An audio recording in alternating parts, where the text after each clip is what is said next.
Hey, what's up, DIYers? Mike Bors with the Mike Bors channel. Thank you for watching. Hey, we're talking boats today, and we've got an Alpha 1 Gen 1 Outdrive, and we're going to show you how to properly measure your trim rams before you place the purchase on new trim rams, because they come in different sizes. So before you place that order, make sure you measure your trim rams and you get the proper size. All right, DIYers, hey, real quick before we actually head out to our boat and show you the trim rams and how to measure your trim rams that are on your Outdrive, I wanted to hit the computer and show you this image right here. And let's go all the way up to the top left. You can see a part number 9 Bravo-102-01. And this replaces an OE part, which you can see here, which are cylinders that are perfectly round, as you see right here.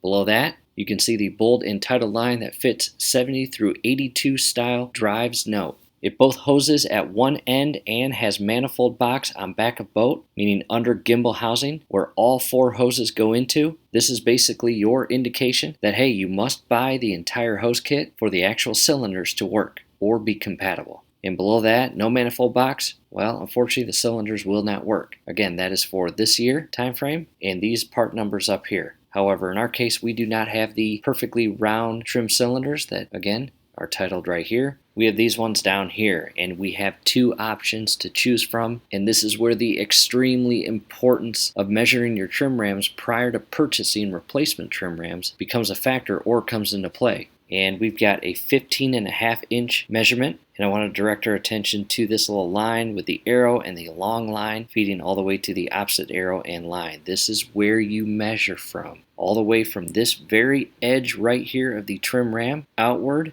all the way to this section right here. And you'll notice you have a little downward beveled design of the actual end piece or tip here where the cylinder feeds in and out, and that has to be factored into your measurement. Go all the way to the very end of the tip of the ram. And if you've got 15.5 inches, well, that's your replacement part. However, in our case, we are all the way down at the bottom here. We're going to measure the exact same point from here all the way back to the inlet right here. And in our case, once we go out to the boat, you will see we need to purchase the 16 and 3/16 inch replacement rams.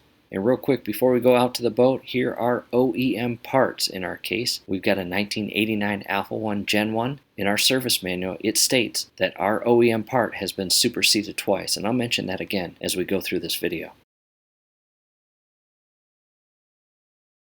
However, take a look at this 14034 Alpha 3 and 14035 Alpha 3. We're going to go out to the trim ram and take a look at the part number on the trim ram case or shell itself, as well as measure the trim ram from here all the way back to get this measurement right here. However, when it comes time to purchase brand new trim rams, this is the OEM up-to-date and current replacement part number. So I wanted to show you this. Now let's head out to the boat. All right, DIYers inside the garage, and if you have been with us through all of our DIY repair videos on this boat, we really appreciate that. Let's hop to the back of the boat where our just recently installed rebuilt Outdrive is. And again, we are going to show you how to measure your trim rams. Now, we just saw on the computer exactly how to do that.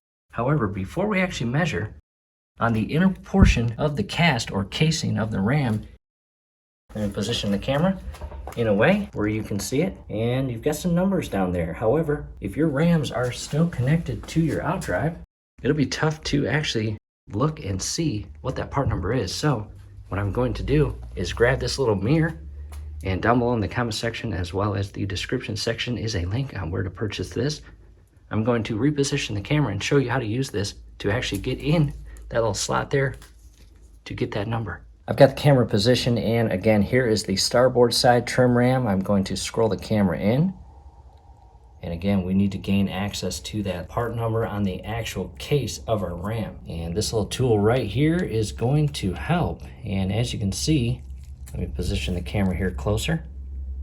And that 1 and a dash to the right, that is actually the very end of the part number. So I'm going to come all the way down here, and it reads as follows: 14034-1.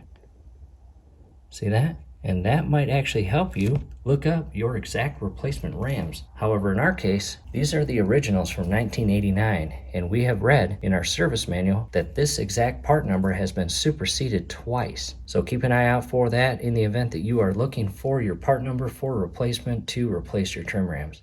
I've got the camera set back and I've grabbed my Craftsman tape measure, and again I'm going to measure from this portion right here of the trim ram where the cylinder goes inside all the way back and past this center stud that the cap secures onto and to the very back of our trim ram, or the portion of the trim ram closest to the hull. And it is a little tricky with the hydraulic lines on it, but you just have to really look closely and do your best to get that precise measurement. And in our case, we are over 16 inches and just shy of 16 and a half.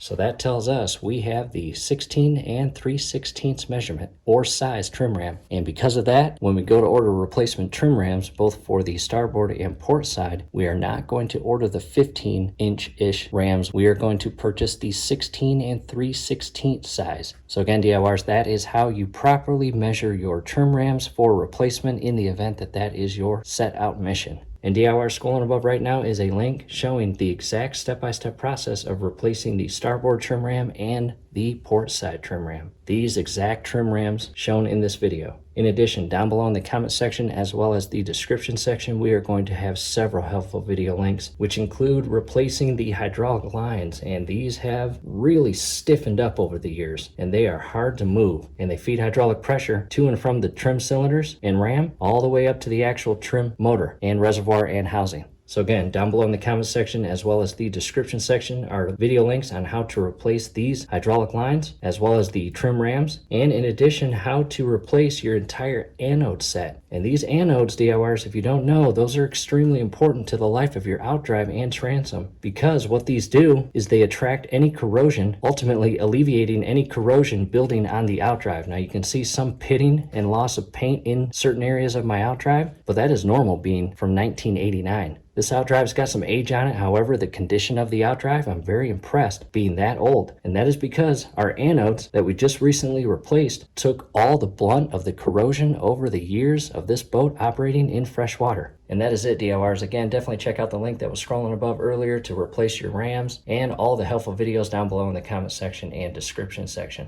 From here, do us a favor, below the video, you will see that thumbs up icon. Click on that, like the video, subscribe to the channel. Definitely ring your YouTube bell. That would be very helpful to us. We would really appreciate it. Thanks again for watching. And one more thing, I want to take you back inside to the workbench and show you our brand new Quicksilver OEM hydraulic lines. Back inside to the workbench, and here are the OEM replacement hydraulic lines, and these are the lines that actually feed off the back of the rams and into the hard mounted point just above the anode.